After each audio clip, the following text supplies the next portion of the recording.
Hello friends, நம்ம இன்னைக்கு பார்க்க போற டாபிக் என்னன்னா 10th தமிழ்ல இயல் 1ல உள்ள உரைநடையின் அணிகலன்கள். இதை எழுதியவர் யார் அப்படின்னா எழில் முதல்வன். அதாவது இப்ப இதை எப்படி ஞாபகத்தில் வச்சுக்கிறீங்க அப்படின்னா, முதல்வனோட நட அழகா இருக்கும் அப்படின்னு ஞாபகத்தில் வச்சுக்கோங்க. அதே மாதிரி முதல்வன் தான் யாரு, சிஎம். அவங்க மக்களோட நலன்கள், அணி நலன்கள் மாதிரி மக்களுடைய நலன்கள்ல இம்பார்ட்டன்ஸ் கொடுப்பாங்க அப்படின்னு ஞாபகத்தில் வச்சுக்கோங்க. இப்ப இன்ட்ரோடக்ஷன் பார்ப்போமா.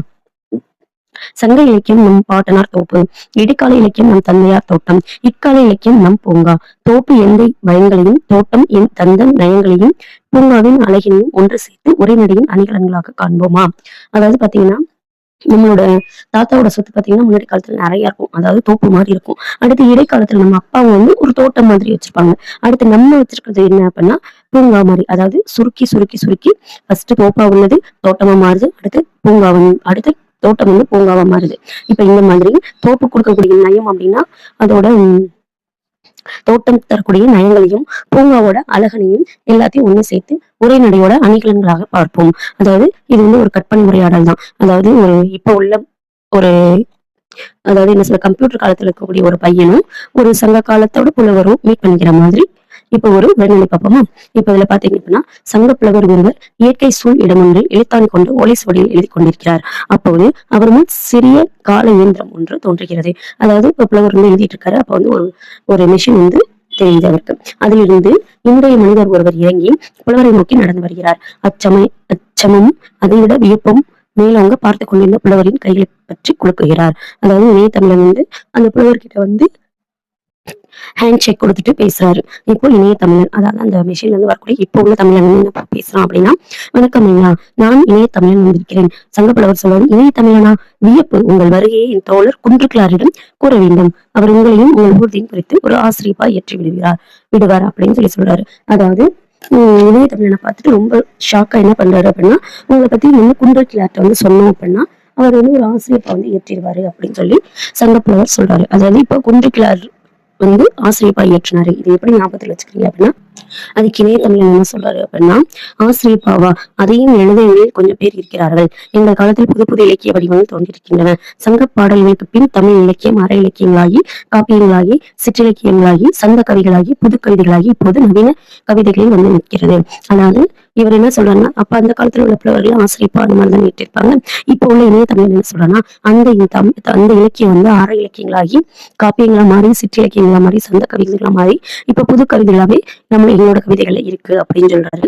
உரைநடையின் வளர்ச்சியோ அளவற்றது.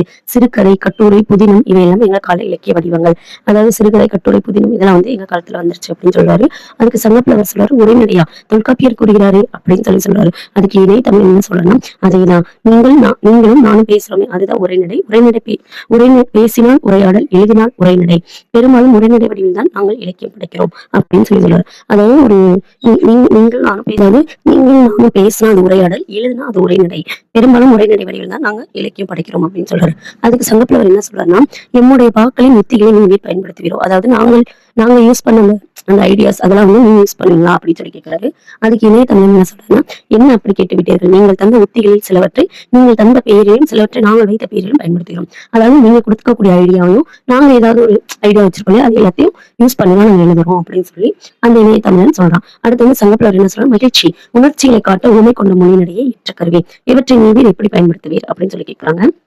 அதாவது ஒரு உணர்ச்சி மிக்க ஒரு விஷயத்த நீங்க எப்படி உங்களோடதுல நீங்க யூஸ் பண்ணுவீங்க அப்படின்னு சொல்லி கேட்கிறாரு. அதுக்கு இணைய தமிழ் என்ன சொல்றேன்னா, திருப்பரங்குன்றத்தின் அழகை பார்ப்பதற்கென்று இயற்கை பதித்து வைத்த 2 பெரிய நிலை கண்ணாடிகளை போல் வடபுறமும் தென்புறமும் நீர் நிறைந்த கண்மாய்கள் என்று குறிஞ்சி மலர் என்னும் நூலில் நான் பார்த்த சார்பை உண்மையை பயன்படுத்தியுள்ளார். அதாவது இதை எக்ஸாம்பிள் எப்படி தெரியுமா வச்சுக்கணும். இப்போ இந்த சைடு வடப்புறம், இது தென்புறம், இப்படி 2 கண்மாய்கள் இருக்கு. இந்த திருப்பரங்குன்றத்தோட இங்க நடுவுல திருப்பரங்குன்றம் இருக்குன்னா, இந்த திருப்பரங்குன்றத்தோட அழகை இந்த பக்கம் வரக்கூடிய வடப்புறமும் தென்புறமும் உள்ள கண்மாய்கள் கண்ணாடி மாதிரி, நிலை கண்ணாடிகள் மாதிரி எடுத்துரைக்குது அப்படின்னு சொல்லி சொன்னது யாரு அப்படின்னா, நான் பார்த்த சாரதி. இது நீங்க எப்படி ஞாபகத்துல வச்சுக்கிறீங்க அப்படின்னா, குன்றத்துல குறிஞ்சி மலர் பாத்தியா அப்படின்னு சொல்லி பக்கத்துல நோட் பண்ணி வச்சுக்கோங்க. இதான் அதோட ஷார்ட்கட்டு. அதாவது திருப்பரங்குன்றத்தின் அழகை பார்ப்பதற்கு என்றே இயற்கை பதித்து வைத்த 2 பெரிய நிலை கண்ணாடிகளை போல் வடப்புறமும் தென்புறமும் நீர்ந்திருந்த கண்மாய்கள் அப்படின்றது குன்றம் அப்படின்றது குன்றத்துல திருப்பரங்குன்றத்துக்கு குன்றத்துல வச்சுக்கோங்க. குறிஞ்சி மலர்ல உள்ள நூல் இது, அதனால குறிஞ்சி மலர். பார்த்த சாரதி அப்படின்றதுனால பாத்தியா. சோ குன்றத்துல குறிஞ்சி மலர பாத்தியா அப்படின்னு சொல்லி ஞாபகத்துல வச்சுக்கோங்க. இதான் என்னோட ஷார்ட்கட்.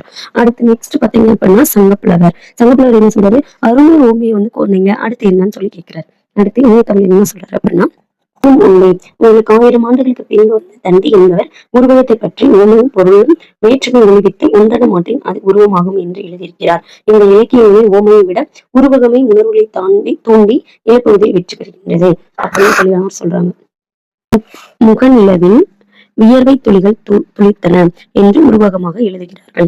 அதாவது பாத்தீங்க அப்படின்னா இப்ப வந்து தண்டின்றவர் வந்து உருவகத்தை பத்தி எழுதியிருக்காரு இல்லையா, அப்போ இது எப்படி ஞாபகத்துல ஷார்ட்கட்ல வந்து ஞாபகம் வச்சுக்கிறீங்க அப்படின்னா, உருவத்தை பார்த்து தண்டிக்காத அப்படின்னு சொல்லி ஞாபகத்துல வச்சுக்கோங்க. அதாவது தண்டி பெறும்பர் தண்டிதான் உருவத்தை பத்தியும் ஊமை பொருளை பத்தியும் சொல்லியிருக்காரு.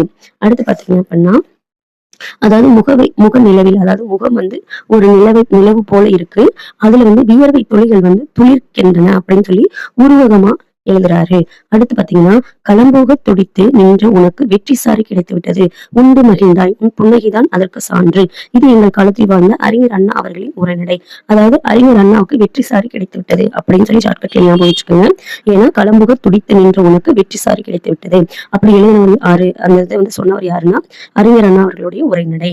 அதை ஷார்ட்கட் வந்து அண்ணாவுக்கு வெற்றி சாரி கிடைத்து விட்டது அப்படின்னு ஞாபகத்தில் வச்சுக்கோங்க. அடுத்து சங்கப்புலவர் என்ன சொல்றாரு அப்படின்னா, அதை இன்னும் அவரது கற்பனை மேலும் கேட்க பெருவிளைவு கொள்கிறேன், அதாவது இன்னும் நிறைய கேட்கறதுக்கு ஆசைப்படுறேன் அப்படின்னு சொல்றாரு. அடுத்து வந்து இணைய தமிழன் வந்து என்ன சொல்றாரு அப்படின்னா, விதவிதமான ஊமைகளை நீங்கள் பயன்படுத்தியிருக்கிறீர்கள், அவற்றுக்கெல்லாம் பிற்காலத்தில் தோன்றி இலக்கண நூல்களில் பெயர் வைத்திருக்கிறார்கள். உவம உருவு மறைந்து வந்தால் அதற்கு எடுத்துக்காட்டு உமையணி என்று பெயர். அதாவது இப்ப எக்ஸாம்பிள் பாருங்க, புறந்தூய்மை நீரான் அமையும் அகந்தூய்மை வாய்மையால் காணப்படும். இந்த திருக்குறளில் உவம உருவு இல்லை, அதை நாங்கள் உரைநடையிலும் பயன்படுத்துகிறோம். எடுத்துக்காட்டு உமையணியை உரைநடையில் பயன்படுத்துகிறோம், இணை ஒப்பு என்கிறோம். அதாவது ஓம உருவு மறைஞ்சு வந்துச்சுன்னா, அதாவது இது போல அது போல இது அப்படின்னு சொல்லி போல இல்ல இதை போல் அப்படின்ற மாதிரி வந்துச்சு, அந்த போலன்ற ஒரு வார்த்தை உருவு வந்து மறைஞ்சு வந்துச்சு அப்படின்னா அது வந்து எடுத்துக்காட்டு ஓமை அணி. இப்ப இதுல பாத்தீங்க அப்படின்னா இந்த திருக்குறள்ல ஓம உருவு இல்லை, அதனால இது எடுத்துக்காட்டு ஓமை அணின்னு சொல்றாங்க. இது உரைநடையில பயன்படுத்தும் போது இணை ஒப்பு அப்படின்னு சொல்றாங்க. அதாவது இணை ஒப்பு இது எப்படி ஞாபகத்துல வச்சிருக்கீங்க அப்படின்னா, 2 பேரும் நடந்து போகல, இவங்க 2 பேரும் இணையா ஒரே மாதிரி நடந்து போறாங்க அப்படின்னு ஞாபகத்துல வச்சுக்கோங்க. அதாவது உரைநடையில எடுத்துக்காட்டு அதாவது இவங்க 2 பேரும் இணையா ஒப்புமையா போறாங்க அப்படின்னு சொல்லி எடுத்துக்காட்டுறோம் அப்படின்னு ஞாபகத்துல வச்சுக்கோங்க. அடுத்து வந்து பாத்தீங்கன்னா, ஊர் கூடி சிக்கிழித்து தள்ள முடியுமா என்று கேட்கிறார்கள். ஊர் கூடின பிறகுதான் சிக்க தள்ள வேண்டும் என்று காத்திருப்பவர்களின் காரியம் கைகூடாது. புரோகிதற்காக அமாவாசை காத்திருப்பதில்லை என்று எழுத்தாளர் வ ராமசாமி மலையும் புயலும் என்னும் நூலில் குறிப்பிட்டுள்ளார். அதாவது பாத்தீங்கன்னா, எல்லாரும் சேர்ந்தாதான் ஒரு தேரை வந்து இழுக்க முடியும், அதாவது அப்படின்னு காத்திருக்கிறவங்களுக்கு புரோகிதற்காக அமாவாசை காத்திருப்பதில்லை அப்படின்னு எழுதினவர் யாரு அப்படின்னா வ ராமசாமி. அதாவது இது எப்படி ஞாபகத்துல ஷார்ட்கட்ல ஞாபகம் வச்சுக்கிறீங்கன்னா, வ ராமசாமி அப்படின்றவர் வந்து மழை புயல் எதையுமே பார்க்காம சிக்கிழுப்பாரு அப்படின்னு சொல்லி ஷார்ட்கட்ல ஞாபகத்துல வச்சுக்கோங்க. அடுத்த சங்கப்புலவர் இன்னும் சிறிவு, அதாவது சங்கப்புலவர் சொல்றாரு எவ்வளவு ஒரு அழகு அப்படின்னு சொல்லி கேட்கிறாரு. அதுக்கு இணைய தமிழர் என்ன சொல்றாரு அப்படின்னா, அக்ரிணி பொருட்களையும் உயர்தினியா கருதி கற்பனை செஞ்சு நாங்க எழுதுவோம் அப்படின்னு சொல்றாரு. அதுக்கு சங்கப்புலவர் சொல்றாரு, இலக்கணத்தில் இது இல்லை, தொல்காப்பியர் ஞாயிறு திங்கள் நெஞ்சம் போன்ற அக்ரிணி பொருட்கள் சொல்லுன போலவும் கேட்கணும் போலவும் சொல்லி அங்கு அமையும் என்று எழுதும் திறத்தை குறிப்பிட்டிருக்கின்றார். ஒரு ஷார்ட்கட் பாத்தீங்க அப்படின்னா பக்கத்துல எழுதி வச்சுக்கோங்க, சொல்றது கேக்குதா காஃபி போடு அப்படின்னு சொல்லி எழுதிக்கோங்க. அதாவது எப்படின்னா சொல்றத அப்படின்னா சொல்லுன போலவும், கேக்குதானா கேட்கணும் போலவும், காஃபி அப்படின்னா தொல்காப்பியர் காப்பி போடு அப்படின்னு சொல்லி ஞாபகத்துல வச்சுக்கோங்க. அடுத்து பாத்தீங்கன்னா, உயிர் இல்லாத பொருட்களை உயிர் உள்ளன போலவும், உணர்வு இல்லாத பொருட்களை உணர்வு உள்ளன போலவும் கற்பனை செய்ய வேண்டும் என்று எடுத்து காட்டியிருக்கிறார். அடுத்து இணைய தமிழ் என்ன சொல்றாங்க, நீங்க குறிப்பிட்ட 2யுமே நாங்க இலக்கணம் என்கிறோம் அப்படின்னு சொல்லி சொல்றாங்க. அப்படின்னா, சோலையில் புகுவேன், மரங்கள் கூப்பிடும், விருந்து வைக்கும், ஆலமர நிலையில் அமர்வேன், ஆள் என் விழுதைப்பார், அந்த அரசுக்கு எஃது உண்டா என்னும் அரசு கண்ணிப்படும், யான் விழுவின்றி வானோர ஓங்கி நிற்பேன், என்னை மக்கள் சுற்றி செல்கிறார்கள், கான் என்னும் வேம்பு என் நிழல் நலன் செய்யும், என் பூவின் குணங்களை சொல்கிறேன் வா என்னும், அத்தி நாகை விழா மா வெல்வம் முதலிய மரங்கள் விழியாமல் இருக்குமோ, சிந்தனையில் அவைகளின் நுட்பங்கள் விளங்கும், மலை என்னை அடிக்கடி அழைக்கும், மலை மீது இளர்வேன், ஓரிடத்தில் அமர்வேன், மேலும் கீழும் பார்ப்பேன், காற்று முற்றும் பார்ப்பேன், மனம் அமைதி எய்தும் அப்படின்னு சொல்றது யாருன்னா எங்க கால தமிழ் தென்றல் திருவி கல்யாணம் சொன்னார் அப்படி எழுதியிருக்காருன்னு சொல்லி இணைய தமிழ்னு சொல்றாங்க. இப்போ இதை எப்படி ஞாபகத்துல வச்சுக்கலாம் அப்படின்னா, இப்போ கல்யாணம் ஆகாத பையன் வந்து, அதாவது ஆலமரம் வேப்ப மரம் மாப்பழா வாழை அதே மாதிரி பாத்தீங்கன்னா வேம்பு விழா மா வில்வம் ஆகிய எல்லாத்தையும் சுத்தி வந்துட்டு கல்யாணம் பண்ணிக்கிறான் அப்படின்னு சொல்லி ஞாபகம் வச்சுக்கோங்க. கல்யாணம் ஆகாதவன் அப்படின்னா கல்யாண சுந்தரம், இந்த மாதிரி மரங்கள் விழா வில்வம் மரம் பழம் இதை பத்தி சொல்றாங்க, ஞாபகத்துல வச்சுக்காங்க. அடுத்து பாத்தீங்கன்னா சங்கப்புலவர் சொல்றாரு, மூனையின் விடுகையும் செய்யுள் வருமாயின் நீ யோசை இன்பம் விளையும், இவற்றினை நீவிர் உரைநடையில் பயன்படுத்துவீரா அப்படின்னு. அதாவது மூனை இதுகை இதெல்லாம் வந்து உங்களுடைய உரைநடைகளை பயன்படுத்துறீங்களா அப்படின்னு சொல்லி கேட்கிறாரு. அதுக்கு இணைய தமிழன் வந்து ஆம் இதோ, அதாவது தென்றல் அசைந்து வரும் தென் தமிழ்நாட்டில் அமைந்த திருக்குற்றாலம் மலைவளம் படுத்த பழம்பதியாகும். அம்மலையிலே கோங்கும் வேண்டியும் ஓங்கி வளரும் குறவளமும் முல்லையும் நறுமணம் கமலும் கோலமாமயில் தோகை விரித்தாடும் தேனென்ற வண்டுகள் தமிழ் பாட்டிசைக்கும். இத்தகைய மலை நின்று விரைந்து வழிந்திறங்கும் வெள்ளருவி வட்ட சுமையிலே வீழ்ந்து பொங்கும் பொழுது சிதறும் நீர்த்தவிளைகள் பாலாவை போல் பறந்தெழுந்து மஞ்சினோடு சேர்ந்து கொஞ்சிக்குள்ளாகும் அப்படின்னு சொல்றது யாரு அப்படின்னா ராபி சேது பிள்ளை. அவங்க அதாவது தமிழ் இன்பம் என்னும் நூல்ல எழுதியிருக்காரு அப்படின்னு சொல்றாங்க. அடுத்து சங்கப்புலவர் என்ன கேட்கிறாருன்னா, அருமை உணர்வு வெளிப்பாட்டிற்கும் சொல்லப்படும் கருத்திற்கு அழுத்தம் தரவும் நீர் உரைநடையில் வேறு என்ன உத்திகளை பயன்படுத்துவீர், அதாவது வேற ஏதாவது நீங்க ஏதாவது உத்திகள் பயன்படுத்துறீங்களா அப்படின்னு சொல்லி இளைய தமிழன் கிட்ட சங்கப்புலவர் கேட்கிறாரு. அடுத்து பாத்தீங்கன்னா இளைய தமிழன் அதுக்கு என்ன சொல்றாரு அப்படின்னா, இதற்காக சொல்லையோ கருத்தையோ திரும்ப திரும்ப சொல்வதுண்டு. சொற்களை அளவாக பயன்படுத்தி உரைநடையை அழகு செய்ய வரதராசனார் தம் நாட்டுப்பற்று என்னும் கட்டுரை தலைப்பில் என்ன எழுதியிருக்காருன்னா, வாழ்க்கை நடத்துவதற்கு பொருட்கள் பல வேண்டும். அரிசி காய் கனி முதலியவை வேண்டும். உடை வீடும் விளைவை போன்றும் காசும் காகித நோட்டும் வேண்டும். இன்னும் பல வேண்டும். இவற்றை ஆளும் அறிவும் வேண்டும் என்று எழுதியிருக்கிறார். அதாவது பாத்தீங்கன்னா இப்போ ஒரு ஒரு ஹவுஸ் ஒய்ஃப் இருக்காங்க அப்படின்னா, ஹவுஸ் ஒய்ஃப் இல்லைன்னா வீட்டுல ஒரு யாரோ இருக்காங்கன்னா அவங்க வந்து இப்ப காய் கனி வீடு வாங்கணும், உடை ட்ரெஸ் வாங்கணும், அரிசி வாங்கணும், காய் வாங்கணும், இல்ல காசு வேணும் அப்படின்னு சொல்லி ஏனோ உழைக்கிறதுக்காக ஓடுறாங்க அப்படின்னா, உழைச்சிட்டு வந்தாங்க அப்படின்னா அவங்க உடம்புலாம் வலிக்கும். அப்ப மூ வந்து தடவுவாங்க அப்படின்னு சொல்லி ஞாபகத்துல வச்சுக்கோங்க. மூ அப்படின்னா வரதராசனார். அவர் வந்து அரிசி காய் வீடு உடை நடை காசு நோட்டு வேணும் அப்படின்னு சொல்லிட்டு ஓடுனா தடவணும் அப்படின்னு சொல்லி ஞாபகத்துல வச்சுக்கோங்க. அடுத்து சங்கப்புலவர் வந்து மிக சுவையாக உள்ளது. இன்னும் வேற என்ன உத்திகள் இருக்குன்னு கேட்கிறாரு. இணைய தமிழ் என்ன சொல்லணும்னா, இருக்கின்றனவே படிப்பவருக்கு முரண்படுவது போல இருக்கும். உண்மையை முரண்படாத மெய்மையை சொல்வது முரண்படும் மெய்மை. இது அதற்கும் ஒரு எடுத்துக்காட்டுன்னு சொல்லிட்டு, இந்த உலகத்தில் பயம் என்ற ஒன்றுக்கு தவிர வேறு எதற்கு நாம் பயப்பட வேண்டும் அப்படின்னு சொல்லி சொல்றாரு. அதாவது இதை எப்படி ஞாபகத்துல வச்சுக்கலாம், மெய்மை அப்படின்றத பொம்மை அப்படின்னு ஞாபகத்துல வச்சுக்கோங்க. இப்போ ஒரு சில பேய் படத்துல பாத்தீங்கன்னா ஒரு பொம்மையை வச்சுட்டு ஏதாவது பண்ற மாதிரி பண்ணுவாங்க. அப்படி பண்ணாலும் நமக்கு எல்லாத்துக்குமே பயம் வரும் இல்லையா, அந்த மாதிரி பயம் அப்படின்னா முரண்படு மெய்மை அப்படின்னு ஞாபகம் வச்சுக்கோங்க. அடுத்த சங்கப்புலவர் இன்னும் வேற ஏதாவது இருக்கான்னு கேட்கிறாரு. அதுக்கு இணைய தமிழ் சொல்றாரு, முரண்பட்ட சொற்களை சேர்த்து எழுதுவாங்க. அதாவது கலப்பில்லாத பொய் இதை சொல்முரண் என்கிறோம். சொல்லும் முறையில் அழுத்தம் கொடுப்பதற்காக எதிரும் புதிருமான முரண்படும் கருத்துக்களை அமைத்து எழுதுவோம். இதனை எதிரிலை இசைவு என்கிறோம். அதாவது எப்படின்னா, இப்போ ஆப்போசிட்டா இப்போ பணக்காரங்க ஏழை மேடை பள்ளம் இந்த மாதிரி ஆப்போசிட்டா உள்ளது வந்து எதிரினை இசைவுன்னு சொல்லுவோம். அதாவது குடிசைகள் ஒரு பக்கம், கோபுரங்கள் மறுபக்கம், பசித்த வயிறுகள் ஒரு பக்கம், புளிச்ச ஏப்பக்காரர்கள் மறுபக்கம், மெலிந்த எலும்புக்கூடுகள் ஒரு பக்கம், பருத்த தொந்திகள் மறுபக்கம், கேடு கெட்ட இந்த சமுதாயத்திற்கு என்றைக்கு விமோச்சனம், தோழர்களை சிந்தியுங்கள் என்று பலர் தோழர் ஜீவானந்தம் எழுதியிருப்பது இதற்கு நல்ல எடுத்துக்காட்டு. அதாவது ஜீவானந்தம் வந்து எப்பயுமே ஆப்போசிட்டா தான் பேசுவாரு அப்படின்னு சொல்லி ஞாபகத்தில் வச்சுக்காங்க. அடுத்து சங்கப்புலவர் வந்து கேட்கும் போதே சிலிப்பு உண்மை இணைய தமிழ் என்ன சொல்றாரு அப்படின்னா, புலவரை இதையும் கேளுங்கள், விடை தர வேண்டிய தேவை இல்லாமல் கேள்வியே பதில் இருப்பதை போலவும் எழுதும். அது உணர்ச்சி வெளிப்பாட்டுக்கு உதவக்கூடியது. அதாவது இப்போ ஒரு கொஸ்டின் கேட்கிறோம் அப்படின்னா, அதுக்கு இப்போ நீ அங்க போனியா அப்படின்னு கேட்டா, நான் போனேன் அப்படின்னு சொல்லி சொன்னோம்னா அது வந்து ஒரு கொஸ்டின் மார்க் வித் ஆன்சரோட. ஆனா அப்படி இல்லாம கொஸ்டின்லயே வந்து ஆன்சர் இருக்கும். அது எப்படின்னா, அதாவது அறிஞர் அண்ணா வந்து பெரியார் பத்தி சொல்றாரு. அவர் பேசாத நாள் உண்டோ, குரல் கேட்காத ஊர் உண்டோ, அவரிடம் சிக்கி திணறாத பழமை உண்டா, எதை கண்டு அவர் திகைத்தார், எந்த புராணம் அவரிடம் தாக்குதல் பெறாதது. இதனைதான் பெரியாருடைய பெரும் பணியை நான் ஒரு தனி மனிதனின் வரலாறு என்றல்ல, ஒரு சகாப்தம், ஒரு காலகட்டம், ஒரு திருப்பம் என்று கூறுகிறேன். இது வந்து பெரியாரை பற்றி அறிஞர் அண்ணா வந்து கூறியது. எப்படி இருக்கிறது ஐயான்னு சொல்லி கேட்கிறாங்க. அதுக்கு சங்கப்புலவர் என்ன சொல்ல, உணர்ச்சி பெருவெள்ளம் இதன் உச்சநிலை என்ன அப்படின்னு சொல்லி கேட்கிறாரு. அதுக்கு வந்து அந்த பையனை தமிழ் என்ன சொல்றான்னா, உச்சநிலை தானே இருக்கிறது, சொல்லையோ கருத்தையோ அடுத்தடுத்து வைக்கும் முறையிலே உள்ள சிறப்பு தான் அது.